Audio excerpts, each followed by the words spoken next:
Hello అందరికీ welcome to Sravya's first day. మేము పాండవుల లంకకి వెళ్దామని అప్పటికప్పుడు రెడీ అయిపోయి వెళ్ళిపోయాం. అక్కడ మాకు ఏమవుతుందనేది ఏం తెలియదు. నార్మల్గా అక్కడికి వెళ్ళేసరికి ఈరోజు ధ్వజస్తంభ ప్రతిష్టాపన అని చెప్పారు మాకు. సరేలే ధ్వజస్తంభ ప్రతిష్టాపన అని కదా ఉందాంలే అని అక్కడే ఉండిపోయాం.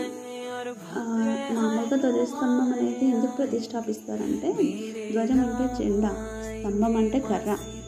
ధ్వజస్తంభము హైందవ ధర్మం ప్రకారము షోడశోపచార పూజలు జరగాలంటే ధ్వజస్తంభం ఉండాలని పురాణాలు చెప్తున్నాయి.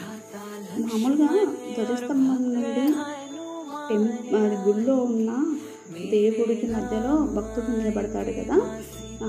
మామూలుగా ఏ నెగిటివ్ ఎనర్జీ అనేది మనకు రాకుండా అది తీసుకుంటుందట ధ్వజస్తంభం.